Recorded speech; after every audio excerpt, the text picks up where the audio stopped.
여호수아 22장 보겠습니다. 22장 1절에서 12절 말씀입니다. 여호수아 22장 1절에서 12절까지 말씀 읽겠습니다. 그때 여호수아가 루벤과 갓 사람과 므낫세 반 지파를 불러서 그들에게 이르되 여호와의 종 모세가 너희에게 명령한 것을 너희가 다 지키며 또 내가 너희에게 명령한 모든 일에 너희가 내 말을 순종하여 오늘까지 날이 오래도록 너희가 너희 형제를 떠나지 아니하고 오직 너희의 하나님 여호와께서 명령하신 그 책임을 지키도다. 이제는 너희의 하나님 여호와께서 이미 말씀하신 대로 너희의 형제에게 안식을 주셨으니 그런즉 이제 너희는 여호와의 종 모세가 요단 저쪽에서 너희에게 준 소유지로 가서 너희의 장막으로 돌아가되 오직 여호와의 종 모세가 너희에게 명령한 명령과 율법을 반드시 행하여 너희 하나님 여호와를 사랑하고 그의 모든 길로 행하며 그의 계명을 지켜 그에게 친근히 하고 너희의 마음을 다하여 성품을 다하여 그를 섬길지니라 하고 여호수아가 그들에게 축복하여 보내매 그들이 자기 장막으로 갔더라.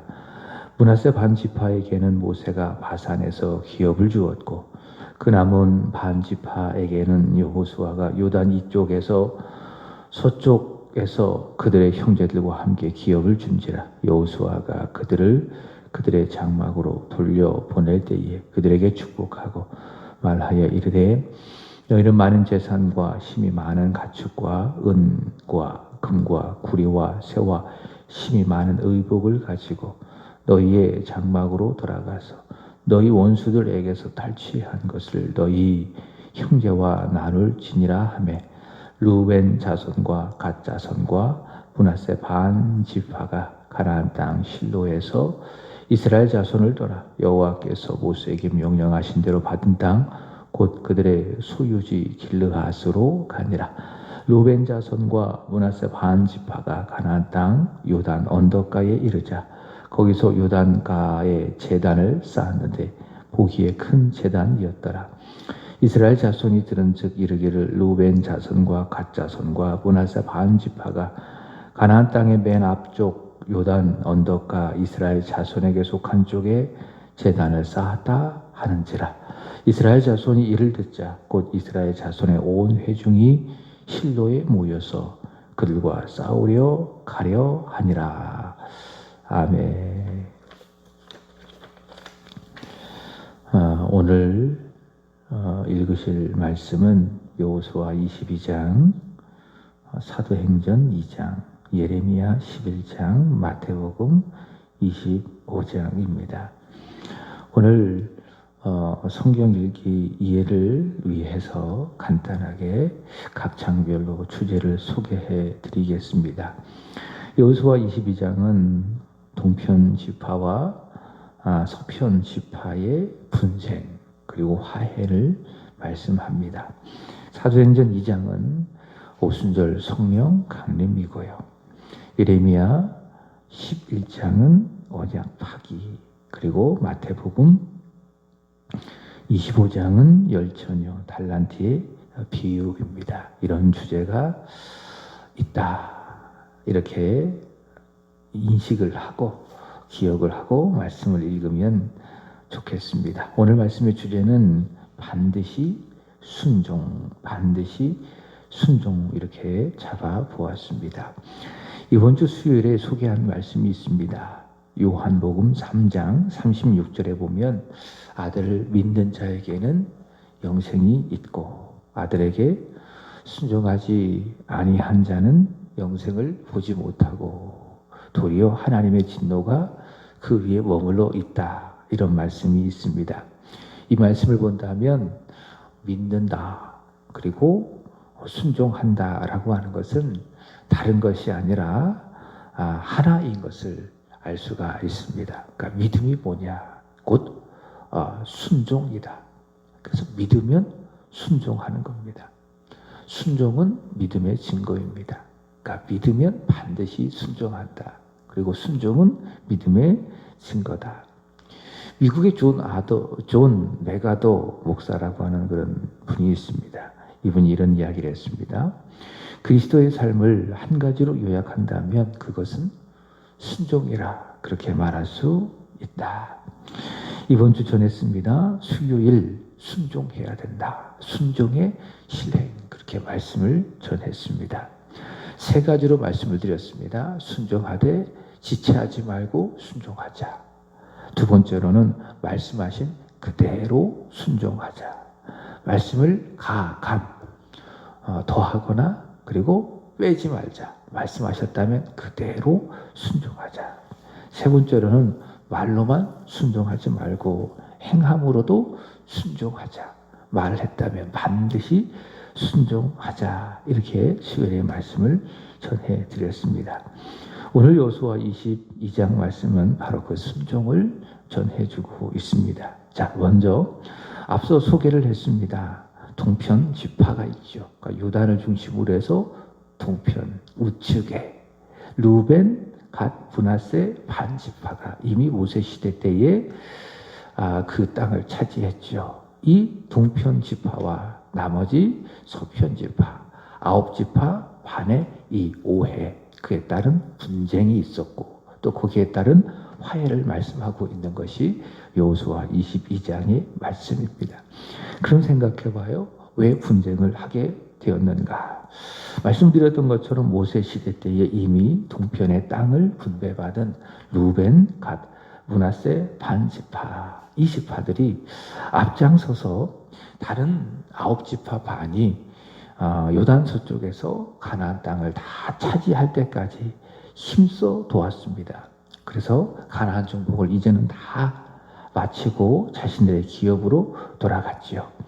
자, 그런데 돌아간 후에 큰 사건이 벌어졌습니다. 자, 그것은 무엇인가 하면은 10절 말씀을 보시면은 돌아간 이 동쪽 지파들이 강 근처에다가 큰 제단을 쌓았습니다. 이제 그런 사실만 알고서는 이 요단 서쪽의 지파가 오해를 했습니다. 큰 제단을 쌓았다. 이거를 보고 요단 서쪽 지파가 오해를 하게 됐다. 16절 보시면은 여호와의 온 회중이 말하기를, 이게 요단 서쪽 지파를 말하는 것이거든요. 너희가 어찌하여 이스라엘을, 너희는 누구를 말하는 거예요? 요단 동쪽 지파, 너희가 어찌하여 이스라엘 여호와 하나님께 범죄하여 오늘 여호와를 따르는 데서 돌아서서 너희를 위하여 제단을 쌓아 너희가 오늘 여호와께 거역하고자 하느냐. 이 서편 지파들, 이 동편 지파가 제단을 쌓은 그 일은 무엇인가? 여호와 하나님을 위하여 제단을 쌓은 것이 아니라 누구를 위하여? 그들 자신을 위하여 쌓은 일이고, 자, 그렇다면 그것은 명백한 범죄다. 이들이 말하는 것처럼 하나님을 거역하는 일이다. 그렇게 이제 이들이 판단을 하는 겁니다. 전에 발람 사건이 있었어요.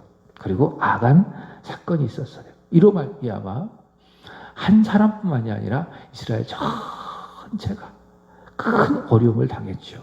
한 사람의 범죄로 말미암아 이스라엘 온 공동체가 큰 어려움을 당했습니다. 그와 마찬가지로 이번에도 이 동편 지파가 제단을 쌓은 그 일로 말미암아 그것이 온 이스라엘에게 큰 악영향을 미칠까? 그것이 바로 염려가 되는 거예요.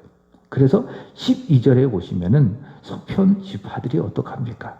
군사들을 모아서 이 동편 지파를 치려고 합니다. 더 이상 발람의 사건 그리고 아간의 사건이 우리 이스라엘에 반복되기를 원치 않는다. 이로 말미암아 온 이스라엘이 어려움을 당하지 않기를 원한다. 이 어려움을 미리 정리를 하자. 그런 의미에서 서편 지파가 힘을 합해서 군사를 동원을 해서 동편 지파를 공격을 하려고 했습니다. 자, 이로 인해서 동편 지파 그리고 서편 지파 간의 분쟁이 일어났습니다. 자, 그렇지만 그것은 무엇이었습니까? 오해였습니다. 오해. 제단은 무엇입니까? 다른 제사를 위해서, 여호와 외에 자기들을 위해서, 다른 제사를 위해서 쌓은 제단이 아니었다. 동편 지파도 하나님의 분깃을 받은 지파지. 하나님의 분깃을 받은 지파죠. 이것을 증거하기 위해서 읽진 않았지만은 25절 말씀을 한번 보시면은 그들의 자손들이 영원토록 여호와를 경외하기 위함이었다. 그러니까 소편 지파가 여호수아 시대 때에 하나님께서 역사하여 주심으로 말미암아 그 선하신 말씀을 다 이루어 주심으로 말미암아 아홉 지파 반이 서편에서 그 땅을 정복하고 땅을 분배받았잖아요. 근데 그로부터 40년 전에 모세 시대에 때 루벤, 갓, 므낫세 지파도 그 요단 동편을 이렇게 차지했잖아요. 근데 시간이 지났어요. 이후에 요단 서편 지파만 하나님께서 주신 기업입니다 라고 말하지 아니하기 위해서 동편도 역시 하나님께서 주신 기업입니다 라고 하는 그 사실을 증거하기 위해서, 그래서 25절 다시 보시면은 그의 후손들이 영원토록 그 기업을 주신 여호와 하나님을 경외하기 위해서 이 동편 지파가 한 일이 무엇입니까? 큰 제단을 쌓은 것이지 서편 지파가 생각하는 것처럼 다른 제사를 위해서 자기들을 위하여서 여호와를 거역하면서 그 제단을 쌓은 것이 아니다라고 하는 겁니다. 그래서 이렇게 서로 이야기하게 되어지니 분쟁이 사라지고 동편 지파, 서편 지파 오해를 풀고 서로 화해하게 되는 내용, 그것이 바로 이 여호수아 22장의 말씀입니다. 우리는 서편 지파들처럼 상대방의 이야기를 들어보기 전에는 내 생각이 앞서고 내가 지금까지 인생을 살아왔던 경험이 앞서고 내 지식이 앞서서 상대방을 먼저 판단하고 그리고 해석하는 오류를 범하게 될 때가 있습니다. 그러니까 선입견을 다 갖게 되는 거죠. 근데 그 사람을 만나요. 소통하기 전에는 오해를 많이 합니다. 내 생각이 있고 내 경험이 있고 그래서 그거를 따라 생각을 해서 많은 생각을 해서 오해를 합니다. 그러나 만났어요. 그리고 이야기하고 소통을 하게 되어지다가 보면 이해를 하죠. 상대방이 왜 그런 말을 했는지, 왜 그런 행동을 했는지 그 이유를 알게 되어지고 그리고 오해를 풀게 되고, 그죠? 그래서 무엇이 중요합니까? 직접 만나 이야기하는 소통이 중요한 겁니다. 마치 서편 지파가 동편 지파를 만나서 이해를 서로 대화하고 소통함으로 말미암아 오해가 풀렸던 것처럼 무엇이 중요하다? 서로 간의 대화, 소통이 중요하다. 오늘 성경이 그것을 우리에게 말씀하고 있습니다. 요즘 그 겨울혼 지옥, 오은영의 리포트 겨울혼 지옥이라고 하는 그런 프로그램이 있습니다. 거기에 보면 이 부부 사이의 문제에 있어서 이 천국이 되어야 할 이 결혼 생활이 지옥이 되었다라고 하는 그 전제를 가지고 이 오은영이 정신학 박사 아니겠습니까? 이분이 그 부부의 그 문제를 파악을 해서 그 원인을 알려주고 또 이 문제를 해결할 수 있는 대책을 알려주는 그런 프로그램이 바로 이 결혼 지옥이라고 하는 그런 프로그램입니다. 이 제목만 봐도 알 수 있잖아요. 왜 결혼했어요? 지옥 만들려고 결혼했어요? 아니죠. 그래도 행복하게 잘 살아보려고, 천국처럼 살아보려고 결혼했지 않습니까? 근데 부부가 살다가 보니 그 결혼 생활이 무엇이 됐습니까? 지옥이 된 거예요. 그럼 왜 지옥 되었을까? 뭐 여러 가지 그런 원인이 있었겠지만은 제가 이렇게 쭉 보니까는 소통의 문제예요. 소통의 문제. 서로 자기의 입장만을 생각하고 서로 부부간에 소통하지 아니하니, 대화하지 아니하니 어때요? 계속 이렇게 오해가 쌓이는 거예요. 오해가 쌓이는 거예요. 그러다 보니 다투고 미워하게 되고 증오하게 되는 것이고, 내가 싫어하는 존재는 남편이다, 내가 이해하지 못하는 것은 내 아내다 라고 하면서 서로 미워하게 되고, 이게 뭐예요? 이게 지옥이에요. 김구 선생님이 말씀을 드렸잖아요. 천국을 만든 것은 아주 간단하다. 뭐 하면 돼요? 사랑하면 되는 거예요. 반면에 지옥을 만드는 것도 아주 간단하다. 뭐 하면 돼요? 서로 미워하면 되는 거예요. 그 교회 안에도 마찬가지예요. 우리가 교회 천국 이야기하지만 교회 천국을 만들어 가야 합니다. 어떻게 만들어 갑니까? 믿음으로 만들어 가는 거예요. 그 믿음은 뭐예요? 사랑이에요. 위로는 하나님을 향한 사랑, 아래로는 성도를 향한, 서로를 향한 사랑. 그래서 하나님을 사랑하고 또 성도가 성도를 이해하고 사랑할 때에 무엇을 만들 수 있습니까? 천국, 교회 천국을 만들어 갈 수가 있다. 결혼 생활이 지옥이 되는 이유는 바로 그겁니다. 서로 미워하기 때문에. 왜 미워해요? 서로 대화하지 아니하고 소통하지 아니하기 때문에. 그래서 소통하지 아니하면 고통이 오고 그것이 곧 지옥이 되는 거예요. 얼마 전 금요기도회 때 소개를 했습니다. 소통이 없으면 무엇이 온다고요? 말씀드렸던 것처럼 고통이 온다. 하나님과의 관계도 마찬가지입니다. 하나님과의 소통이 있어야 돼요. 그것이 없으면 무엇이 옵니까? 내 영혼에 고통이 찾아와요. 하나님과의 관계를 바로 세우고 하나님과 끊임없이 소통하고. 사실 이렇게 제가 지수 보고 5가지 기도 제목을 써라. 이렇게 제가 하는 이유는 하나님과 소통해라 그겁니다. 감사는 뭐예요? 하나님과 끊임없이 소통하는 거예요. 일상적인 내용을 갖고 감사를 드림으로 말미암아 하나님과 소통하는 거예요. 우리의 감사는 그저 내 상황에 주어진 것에 대한 그런 감사만이 아닙니다. 그것은 무엇입니까? 하나님을 향한 감사예요. 하나님과의 관계 속에서 드려지는 감사예요. 끊임없이 이렇게 감사하면서 무엇하는 거예요? 하나님과 소통하는 거예요. 하나님과의 소통이 무엇입니까? 그게 감사고 또 그게 기도고. 그런 감사가 없으면은, 그런 기도가 없으면은 이게 하나님과의 소통인데 무엇이 찾아옵니까? 내 영혼에 고통이 찾아와요. 그러니까 하나님과 기도하지 않으면은, 하나님과 소통이 없으면 내 영혼에 고통이 찾아오고, 그럼 범사도 잘 됩니까? 안 됩니까? 안 되는 거예요. 잘 되는 것도 안 되는 거예요.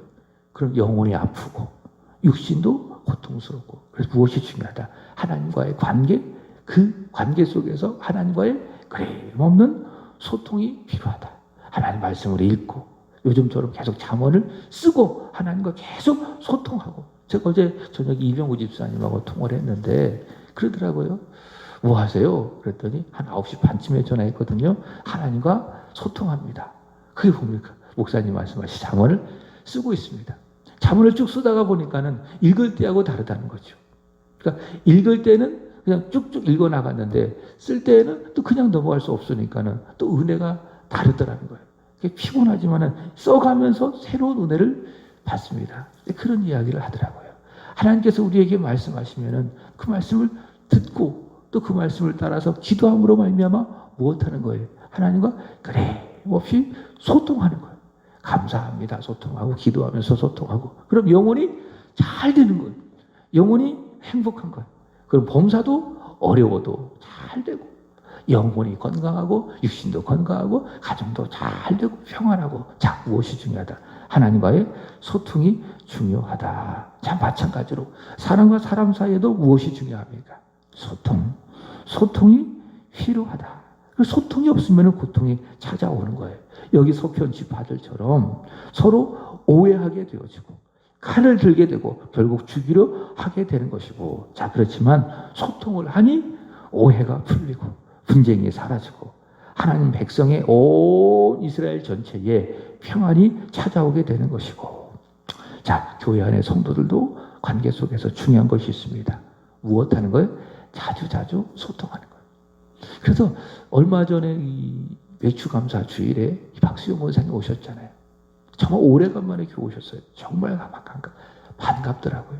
그리고 좋더라고요. 제가 많은 대화를 하지 않았지만 그냥 존재 자체만으로도 참 감사하고 또 반갑더라고요. 그래서 이제 그런 생각을 했어요. 이제 가면 언제 오나. 또 이런 생각을 하게 되는 거예요. 박수현 권사님도 또 언젠간 오셔서 예배 드리실 거예요. 그때까지 뭐 하는 거예요? 계속 소통하는 것이 중요한 거예요. 그래서 우 권사님은 또 개인적으로 잘 알고 계시니까는 어떻게 하셔야 돼요? 계속 우리 박수현 권사님하고 소통을 하시는 겁니다. 그 일상적인 이야기로 계속 소통하는 겁니다. 교회 와라. 교회 언제 올 거냐. 이런 이야기 갖고 소통하지 말고 권사님 잘 지내셨냐고. 더운데 어떻게 잘 지내시냐고. 뭐 하셔야 돼요? 계속 소통해야 된다. 내가 마음에 이렇게 있는 사람이든 없는 사람이든 교회 안에 성도들 몇 명 되지 아니하니까는 계속 뭐 하는 거예요? 소통하는 거예요. 소통하고 대화하고. 히브리서 10장 24절에 본 이런 말씀이 있습니다. 서로 돌아봐. 사랑과 선행으로 격려해라. 이게 뭐예요? 서로 소통해라. 그래야 오해가 쌓이지 않고 분쟁의 여지가 없어지고 교회는 평안하고 더욱더 하나가 될 수가 있다. 이제 그러기 위해서 돌아온 주일에도 구역 모임 하는 것도 그런 측면이죠. 서로 뭐 하는 거예요? 예배를 통해서 함께 기도하고 말씀을 나눔을 통해서 뭐 하는 거예요? 서로 소통하는 거예요. 서로 돌아보고 서로 격려하고 사랑과 선행으로 격려하고 교회가 더 평안하게 되는 것이죠. 자, 오늘 말씀의 주제가요, 순종인데요. 자, 읽은 본문에 보면 여호수아가 이 동편지파들을 처소로 보내면서 그들에게 했던 말이 있어요. 보내면서 그것이 무엇인가 하면 순종입니다. 오늘 말씀의 주제, 반드시 순종입니다. 5절 보십시오. 여호와의 종 모세가 너희에게 명령한 명령과 율법을 반드시 행하여 너희 하나님 여호와를 사랑하고 그의 모든 길로 행하며 그의 계명을 지켜 그에게 친근히 하고 너희 마음을 다하며 성품을 다하여 그를 섬길지니라 하고. 자, 이 말씀 속에 하나님을 사랑함, 그것이 무엇입니까? 순종하는 거예요. 자, 너희가 여호와의 명령과 율법을 반드시 행하여 너희 하나님 여호와를 사랑하고. 그러니까 행함, 순종이 곧 무엇이라고요? 여호와를 사랑하는 것이다. 그래서 순종하지 않으면서도 나는 여호와를 사랑합니다라고 하는 사랑은 반쪽짜리 사랑이에요. 데살로니가 교회는 무엇이 있었습니까? 믿음의 역사, 사랑의 수고, 소망의 인내. 사랑에 무엇이 있었어요? 수고가 있었어요. 사랑에 무엇이 따라오는 거예요? 수고가 있는 거예요. 수고가 없는 사랑은 반쪽짜리 사랑이에요. 부도난 사랑이에요. 의미 없는 사랑이에요. 50점짜리 사랑이라는 거예요. 그래서 하나님을 사랑한다면 반드시 거기에는 무엇이 있어야 돼요? 순종이 있어야 된다. 반드시 율법을 순종해야 된다. 그러니까 하나님을 사랑하는 사람은 하나님께 순종하는 거예요. 그 순종이 뭐예요? 내가 하나님을 사랑합니다라고 하는 믿음의 고백의 고증, 증거, 이렇게 말할 수 있습니다. 근데 하나님을 사랑한다고 하면서도 순종하지 않는다면 그 순종은 그 고백은 무엇입니까? 그게 위선이고 외식이고 모순 아니겠습니까? 하나님을 사랑하면 반드시 순종해야 된다. 반드시 순종하자. 자, 순종은 어떻게 해야 된다고요? 반드시 순종해야 된다라고 하는 사실입니다. 예레미야 11장 7절 보시면 이런 말씀이 있습니다. 내가 너희 조상들을 애굽 땅에서 인도하여 낸 날부터 오늘까지 간절히 경계하여 끊임없이 경계하기를 너희는 내 목소리를 순종하라 하였으나. 자, 보세요. 반드시 순종해야 되기 때문에 하나님께서 어떻게 말씀하셨습니까? 간절히 경계했다. 끊임없이 경계했다. 이게 순종이 중요하기 때문에 그러죠. 반드시 순종해야 되기 때문에 간절히 경계하시고 끊임없이 경계하시고 말씀하시는 거죠. 너는 내 목소리에 순종해라. 반드시 순종해라. 자, 그렇다면 자, 구체적으로 무엇을 순종해야 될 것인가? 저는 답을 오늘 읽으실 마태복음과 또 사도행전에서 두 가지로 찾아봅니다. 자, 첫 번째로는 사도행전 2장 38절에 보면 회개하는 거예요. 베드로가 이르되 너희가 회개하여 각각 예수 그리스도의 이름으로 세례를 받고 제사함을 받으라. 그리하면 성령의 선물을 받으리니. 자, 첫 번째 우리가 순종해야 될, 반드시 순종해야 될 하나님의 말씀 무엇입니까? 회개하는 거예요. 물론 이 말씀 속에서 회개는 우리가 예수 믿기 전에 우리가 하는 회개이지만 더 나아가는 거예요. 예수 믿고 나서도 여전히 우리 속에 무엇이 남아있습니까? 이 죄의 성, 죄의 잔재들이 남아있잖아요. 그래서 우리는 거역할 때가 있다. 하나님의 말씀에 순종하지 아니할 때가 있다. 그런 것에 대한 끊임없는 회개. 요한일서 1장 9절. 너희가 만일 너희 죄를 자백하면 그는 미쁘시고 의로우사 너희를 모든 불의에서 깨끗하게 하실 것이요. 자, 우리가 순종해야 될 하나님의 말씀, 반드시 순종해야 될 하나님의 말씀 무엇입니까? 회개하는 겁니다. 우리의 죄를 하나님 앞에 자백하고 회개하고. 그래서 이 새벽에도 기도하실 때에 어제 혹시 한번 돌아보는 거예요. 혹시 내 마음으로 하나님 앞에 범죄한 것이 있다면 돌아보고 회개하고 자백하는 거예요. 이 말씀에 한번 순종해 보는 거예요. 두 번째로는 마태복음 25장에 보면 달란트 비유를 통해서 주님께서 내게 맡겨주신 그 일들이 있잖아요. 그게 이제 교회 밖에 일이든 교회 안에 일이든지 간에 교회 안에 직분과 직책 어떻게 합니까? 충성되게 감당하는 겁니다. 내가 받은 것이 5달란트였던 2달란트였던 1달란트였던 우리 주님 나를 사랑하셔서 믿고 맡겨주셨으니 어떻게 해야 돼요? 충성스럽게 그 일을 최선을 다해서 잘 감당해서 이익을 남기는 겁니다. 이익 남기는 겁니다. 그 충성스럽게 주님 섬기는 거예요.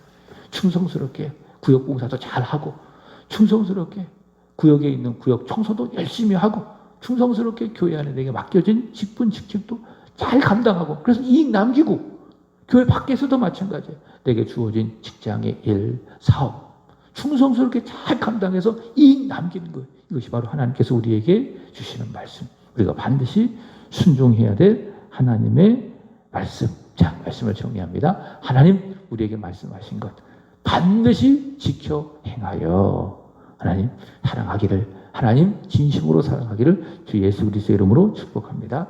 기도하겠습니다. 하나님 아버지 감사합니다. 오늘 주신 말씀을 통해